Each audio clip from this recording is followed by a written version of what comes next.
اس لیے انہوں نے زیادہ چھان پھٹک نہیں کروائی اور میری جلد شادی طے ہو گئی۔ میں نے اپنے شوہر کو دیکھا بھی نہیں تھا۔ میں اس وقت صرف 17 برس کی تھی اور زندگی کے اتنے بڑے چیلنج کے لیے تیار نہیں تھی۔ شادی کو میں ایک چیلنج ہی سمجھتی تھی۔ مجھے اپنے والدین سے بہت محبت تھی اور جب میرے نکاح کا وقت آیا تب میں کھل کے رو پڑی۔ میں نے اپنی ماں اور باپ دونوں کو گلے لگا کے محبت کا اظہار کیا اور کہا کہ میں آپ لوگوں سے بے حد محبت کرتی ہوں، آپ لوگ مجھے خود سے دور نہ کریں۔ لیکن اب کچھ نہیں ہو سکتا تھا۔ میری شادی ہو چکی تھی اور میں رخصت ہو کے اپنے بھرے پڑے سسرال آ گئی تھی، جہاں تمام لوگ ایک ساتھ رہتے تھے۔ ان کی عالی شان کوٹھی تھی لیکن مجھے کچھ بھی متاثر نہیں کر سکا تھا۔ میرے لیے تو ہمارے 3 کمرے کا وہ کرائے کا گھر ہی بہت تھا، جہاں ہم سکون سے زندگی گزار رہے تھے اور حالات کچھ بہتر ہو گئے تھے۔ مجھے پیسوں کی چاہ نہیں تھی، لیکن پھر امی ابو نے مجھے رخصت کر کے یہ ثابت کر دیا کہ وہ تو میری خوشیوں کے ضامن تھے۔ البتہ خوشیاں مجھے ملتی ہیں یا نہیں، یہ میری زندگی میں ایک بہت بڑا سوال یا نشان تھا۔ میں اپنے سسرال میں جلد گھل مل نہیں سکی۔ ان کی عادات اطوار بہت مختلف تھی۔ انہوں نے بھلے ہی غریب گھرانے کے ایک لڑکے کو منتخب کیا، لیکن اس کی حقیقت بھی مجھے جلد پتہ چل گئی کہ میرے شوہر کی یہ تیسری شادی ہے اور وہ عمر میں مجھ سے تقریباً 15 سال بڑے تھے۔ شادی ختم ہونے کی کیا وجوہات تھیں یہ مجھے آج تک پتہ نہیں چل سکا، لیکن میرے لیے تو یہی بہت زیادہ تھا کہ 17 برس کی عمر میں مجھے کسی ایسے شخص کے ساتھ شادی کرنی پڑ گئی جس کی پہلے سے ہی 3 شادیاں ٹوٹ گئی تھیں، اور اس نے بلاخر ایک ایسے غریب گھرانے کے لڑکے کا انتخاب کیا جو ان کے سامنے زبان نہ کھول سکے۔ اور واقعی میں ایسا ہوا۔ ان کے لہجے اس قدر کرخت، سخت اور چبھتے ہوئے ہوتے کہ میں چاہ کے بھی انہیں کسی بات کا کوئی جواب نہ دے پاتی تھی۔ حالانکہ میرے گھر میں سب سے زیادہ میری ہی زبان چلتی تھی، لیکن یہاں آ کے تو مجھے ایسا لگتا ہے جیسے کسی نے میری زبان گدی سے کھینچ کے نکال دی ہو۔ جلد ہی میرے شوہر نے میرا پاسپورٹ بنوایا، میرا ویزا لگ گیا، میری ساری کاغذی کاروائیاں بھی مکمل تھی اور میں اس گھر کو ہمیشہ ہمیشہ کے لیے چھوڑ کے، اس ملک کو چھوڑ کے ایک ایسے ملک میں ان کے ساتھ جا کے بسنے والی تھی جو میرے لیے بے حد اجنبی تھا۔ اس میں مجھے زوروں کا رونا آیا۔ شادی کے 1 سال میں مجھے صرف 2 بار اپنے امی ابو سے ملنے کی اجازت دی گئی۔ جب میں اپنے گھر سے رخصت ہو رہی تھی تو بھائی نے مجھے خاص طور پہ تاکید کی کہ تم انور بھائی سے ہمارے لیے بھی بات کرنا کہ وہ ہمارا بھی انتظام کر دے اور ہمارا پورا گھرانہ بیرون ملک آ سکے۔ میں نے اسے تسلی دی کہ میں بات کروں گی کہ وہ تمہارے کام کے حوالے سے کوئی بندوبست کر لے، لیکن وہاں آ کے تو مجھے لگا کہ میری وہاں حیثیت ایک ملازمہ کی سی ہے اور اپنے شوہر کا دل لبھانے والی ایک ایسی بیوی کی تھی جو صرف کمرے میں ہی ان کی بیوی ہوتی ہے اور باہر ان کی ملازمہ بن جاتی۔ میری زندگی مجھے جہنم کی طرح لگی، جہاں میں قید کر دی گئی تھی اور میری کوئی مرضی شامل نہیں تھی۔ لیکن میں نے اپنے یہ تمام درد اپنے گھر والوں سے چھپا لیا اور یہ ثابت کیا کہ میں بہترین زندگی گزار رہی ہوں۔ جیسے ہی میں بیرون ملک کے لیے روانہ ہوئی تو میرے شوہر کا رویہ مجھ سے کئی زیادہ برا ہو گیا۔ ہمارے ساتھ میری ساس اور ایک غیر شادی شدہ نند بھی موجود تھی جنہوں نے مل کے میری زندگی کو جہنم بنا دیا تھا اور میں چاہ کے بھی کچھ نہیں کر پا رہی تھی۔ میں غریب گھرانے کی لڑکی تھی جو انہوں نے اسی مقصد کے لیے بیاہی تھی کہ میں ان کے سارے ظلم و ستم کو چپ کر کے برداشت کروں اور ان کے خلاف کوئی بھی آواز نہ اٹھاؤں۔ میرے گھر سے جب کوئی فون آتا تو وہ لوگ طنز سے میری طرف دیکھتے اور مسکرا کے کہتے، واقعی میں تمہارے غریب ماں باپ کے پاس فون بھی ہے، ہمیں تو پتہ نہیں تھا۔ میں جب بھی ان سے بات کرنے کے لیے فون ملاتی تو وہ یہی کہتے کہ اب تمہارے ماں باپ نے کون سی فرمائش کی ہے جو تم میرے بیٹے سے پیسے مانگو گی۔ میرے شوہر بھی انتہائی برے الفاظوں میں میرے ماں باپ کے خلاف بات کرتے تو میں چاہ کے بھی ان کا فون نہ اٹھاتی اور بیزاری ظاہر کر کے ان کا فون رکھ دیتی۔ یہ میرے لیے بہت تکلیف دہ تھا۔ صبح سویرے میں اٹھتی، گھر کے سارے کام کرتی اور پھر وہاں ڈے کیئر سینٹر بھی کھول رکھا تھا۔ یہ مشورہ میرے شوہر نے دیا تھا کیونکہ باہر جا کے اخراجات ہمارے قابو سے باہر ہو چکے تھے اور اس مقصد کے لیے انہوں نے مجھے دوسروں کے بچوں کی آیا بنا کے رکھا ہوا تھا۔ میں سارا دن بچوں کو سنبھالتی رہتی۔ باہر ممالک کے بچے بھی اس قدر ضدی اور چڑچڑے ہوتے کہ مجھ سے سنبھالے نہیں سنبھلتے تھے۔ دن رات کی جدوجہد کے بعد میں رات کو اس قدر تھک جاتی کہ شوہر کی خدمت بھی نہ کر سکتی۔ وہ مجھے زبردستی نیند سے اٹھا کے پاؤں دبانے کا کہتے اور اپنا دل لبھانے کے لیے ہتھیار کے طور پر استعمال کرتے اور میں زندہ لاش بن کے رہ جاتی۔ محض 20 برس کی عمر میں مجھے لگا کہ میں نے اپنی زندگی کے 60 سال جی لیے ہیں اور اب بس موت کی تمنا کر رہی ہوں۔ میں نے اپنی تکلیفیں گھر والوں سے چھپا لی تھی اور ان سے بیزاری سے بات کرتی تاکہ وہ دوبارہ مجھے فون نہ کریں۔ بھائی بار بار فون کر کے یہی کہتا کہ تم مجھے باہر کب بلا رہی ہو، تم تو ہمیں بھول ہی گئی ہو۔ تم اتنی خود غرض کیسے ہو سکتی ہو؟ تم یہ کیوں بھول گئی کہ تم غریب گھرانے میں پیدا ہوئی ہو؟ اب اگر اونچے گھرانے میں باپ کی مدد سے تمہاری شادی ہوئی ہے تو تم ہمارے ساتھ اس قدر بیزاری والا رویہ کیوں ڈبا رکھتی ہو؟ میری آنکھوں میں آنسو آ جاتے اور میں یہ سوچ کے روحانسی ہو جاتی کہ میں انہیں حقیقت کیا بتاؤں۔ یہاں اونچے گھرانے میں بیاہنے کا خواب میرا خواب ہی رہا۔ اونچے گھرانے میں بیاہی تو ضرور تھی، لیکن وہاں مجھے کوئی سہولت میسر نہیں تھی۔ میں اس کی بات سن کے خاموش ہو جاتی اور فون بند کر دیتی۔ رفتہ رفتہ ان کا فون آنا بند ہو گیا۔ مہینے میں ایک آدھ بار فون آتا تو میں بیزاری سے کاٹ کے بند کر دیتی، کیونکہ میں اپنے شوہر کے طعنوں سے تنگ آ گئی تھی۔ کبھی شوہر کے طعنے تو کبھی ساس کی زہریلی باتیں۔ میری آنکھوں میں آنسو آ جاتے اور میں بالکل چپ کر جاتی۔ اکثر اوقات بھائی مجھے میسج پہ کہتا کہ گھر کی چھت بہہ رہی ہے، امی کب سے بول رہی ہیں کہ سریا کو کہو کچھ پیسے بھیج دے، گھر کی چھت بنوانی ہے۔ تب مجھے حیرت کا شدید جھٹکا لگا۔ گھر کی چھت تو پرانے گھر میں بہتی تھی، تو کیا امی لوگ دوبارہ پرانے محلے میں پہنچ گئے ہیں؟ میں ان سے پوچھنا چاہتی تھی، لیکن تبھی میرے شوہر کمرے میں آ گئے اور مجھے مجبوراً فون بند کرنا پڑا۔ اس کے باوجود بھی مجھے یہ سننا پڑا کہ میرے اکاؤنٹ سے کچھ پیسے کم ہو گئے ہیں، لگتا ہے تم نے اپنے ماں باپ کو بھیج دیے۔ اب بھی تم ان سے بات کر رہی تھی نا؟ تم اتنی بڑی چور ہوگی میں کبھی سوچ نہیں سکتا تھا۔ میں نے تم سے شادی اس لیے نہیں کی تھی کہ تمہارے ماں باپ کا بوجھ بھی سنبھال سکوں۔ مجھے تو گونگی بیوی چاہیے تھی جو خاموش رہے، اور میں نے گونگی بیوی کا کردار بخوبی نبھایا تھا، کیونکہ اب یہاں میرا کوئی سہارا اور آسرا نہیں تھا۔ ایک اجنبی ملک میں اجنبیوں کے درمیان رہ رہی تھی، جن کے ساتھ رہتے ہوئے مجھے تقریباً 3 سال مکمل ہو گئے تھے، اور ان 3 سالوں میں نے جتنے درد اور دکھ سہے تھے وہ میں نے خود اپنی ذات تک محدود رکھے تھے۔ بھائی کے میسج پڑھ کے میں بہت زیادہ پریشان ہو جاتی، لیکن میں کیا کرتی؟ میں اس کی مدد نہیں کر سکتی تھی۔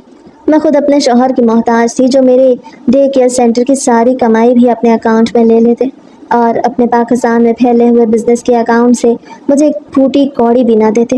جیسے تیسے کر کے زندگی گزر رہی تھی، لیکن میرے ماں باپ کو لگتا تھا کہ شاید میں باہر ممالک میں گھومتی پھرتی ہوں اور پیسوں کے غم میں آ کے ان کا فون نہیں اٹھاتی، ان سے بیزاری ظاہر کرتی ہوں۔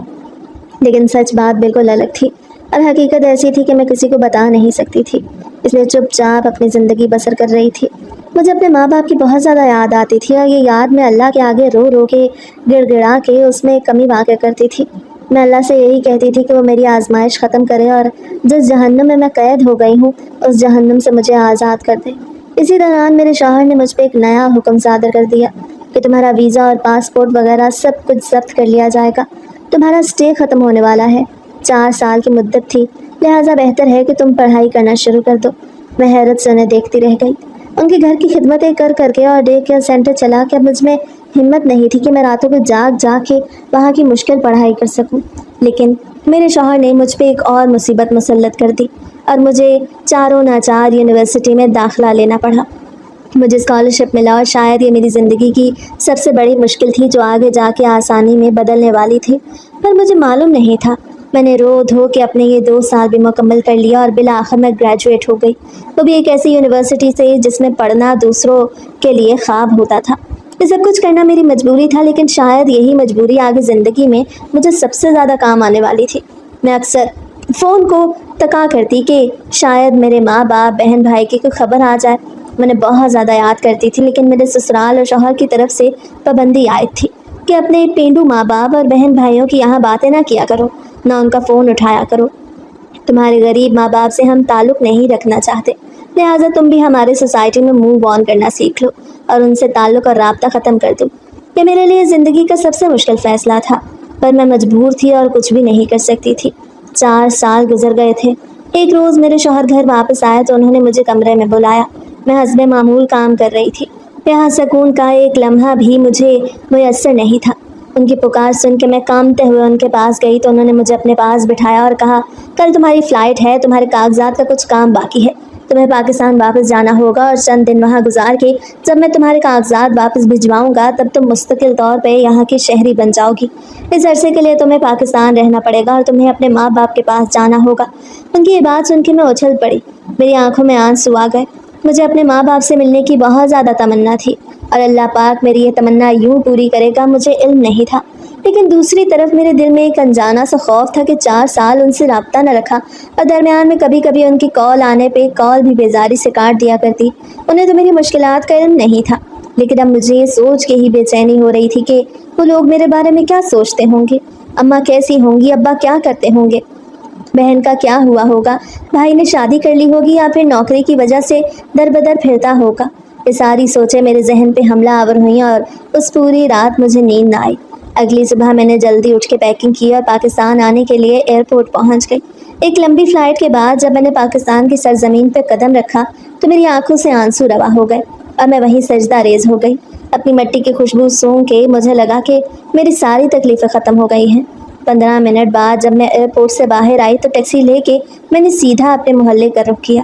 بھائی کے اس میسج سے کہ ہمارے گھر کی چھت بہہ رہی ہے میں نے اندازہ لگا لیا کہ ابو کے سیٹ نے کام کی میعاد ختم ہونے کے بعد انہیں دوبارہ پرانے محلے بھیج دیا ہوگا، تبھی وہاں کی چھتیں ٹپک رہی تھیں جس کے لیے بھائی نے آج سے 2 سال پہلے مجھ سے پیسوں کا مطالبہ کیا تھا، اور میں اس کا یہ مطالبہ اپنے شوہر کی حد دھرمی اور حد درجہ مغرورانہ اور تکبرانہ شخصیت کی وجہ سے پوری نہیں کر پائی تھی۔ البتہ بعد میں نے کئی بار اس کے اکاؤنٹ میں چپکے سے پیسے بھیجے تھے، لیکن اس وقت مدد نہ کر سکی تھی۔ اس بات کا مجھے ساری عمر افسوس رہے گا۔ ان تمام سوچوں میں مبتلا ہو کے جب میں وہاں پہنچی تو پرانے محلے کی خشک ہواؤں نے میرا استقبال کیا، اور جیسے ہی میں نے قدم رکھا تو محلے کے سب سے پہلے گھر کے دروازے پہ موجود بوڑھی عورت نے میری توجہ کھینچ لی اور میں چیخ مار کے اس کی طرف بڑھی۔ وہ بوڑھی عورت کوئی اور نہیں میری ماں تھی، جو وہاں موجود مٹی کے ڈھیر سے مٹی اٹھا اٹھا کے اپنے سر پہ ڈال رہی تھی اور کھیل رہی تھی۔ پاس ہی موجود محلے کے بچوں کا خول ان کی طرف پتھر اچھال کے انہیں چھیڑ رہا تھا۔ مجھ سے یہ سب کچھ برداشت نہ ہوا۔ میں نے بے اختیار اپنے دھڑکتے ہوئے دل کو قابو میں رکھا اور فوراً سے ان کی طرف لپکی۔ وہ مجھے نہ پہچان سکے لیکن مجھے تو علم تھا کہ وہ میری ماں ہے۔ میں نے زاروں قطار روتے ہوئے انہیں اپنے گلے سے لگا لیا اور ان کے کان میں سرگوشی کی کہ میں آپ کی سریا ہوں جو 4 سال پہلے شادی ہو کے دوسرے ملک روانہ ہو گئی تھی۔ انہوں نے پھٹی پھٹی نگاہوں سے میری طرف دیکھا اور آنکھوں میں موٹے موٹے آنسو لے آئیں۔ شاید ان کے ذہن نے یادداشت کا ایک کونا روشن کیا تھا اور میں ان کی یادداشت میں ابھری تھی، لیکن جلد ہی وہ یاد سونی پڑ گئی اور انہوں نے انکار کر کے دوبارہ سے وہی عمل جاری رکھا۔ مجھ سے یہ سب کچھ برداشت نہ ہوا تو میں نے انہیں اپنی باہوں میں بھرا اور انہیں کندھوں سے تھام کے اپنے پرانے محلے کے اس گھر کی طرف بڑھی جس میں نے اپنی زندگی کے 15 سال گزارے تھے۔ جیسے ہی میں گھر کی دہلیز پہ پہنچی تو وہاں کا منظر دیکھ کے زاروں قطار رو پڑی۔ وہاں میرے ابا انتہائی ضعیفی کی حالت میں صحن کا جھاڑو لگا رہے تھے اور اپنی دکھتی ہوئی کمر پہ بار بار ہاتھ رکھ کے کچھ بڑبڑا رہے تھے۔ مجھ سے یہ منظر دیکھا نہ گیا۔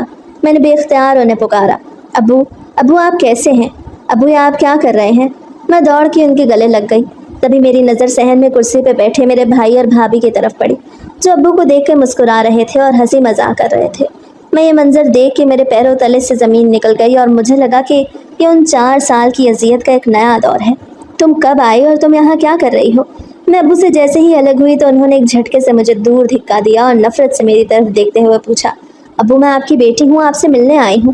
لیکن ابو نے مسکراتے ہوئے اذیتناک نگاہوں سے مجھے دیکھ کے کہا کہ میری بیٹی سریا تو اس وقت مر گئی تھی جب اس نے بیرون ملک ہمارے فون پہ بیزاری ظاہر کرنا شروع کر دی، اور یہ کہا کہ اب اس کا اس گھر سے کوئی لینا دینا نہیں۔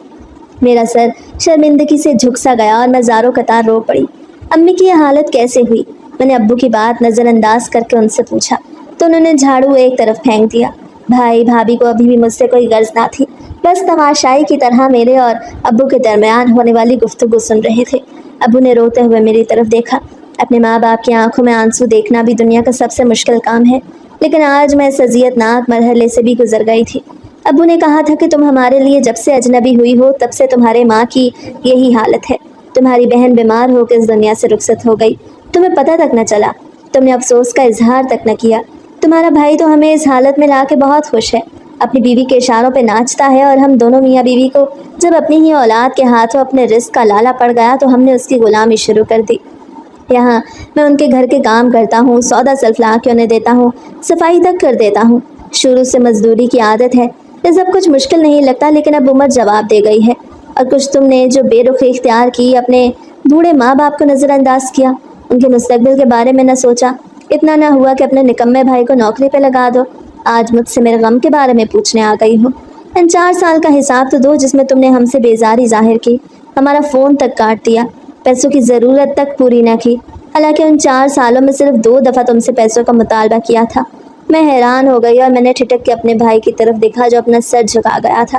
ابو، پر یہ تو ہر 4 مہینے بعد مجھ سے پیسے منگواتا تھا اور میں نے کئی بار اسے پیسے بھیجے بھی تھے۔ فون پہ بیزاری ظاہر ضرور کرتی لیکن مدد کئی بار کی۔ کیا آپ کو پیسے نہیں ملے؟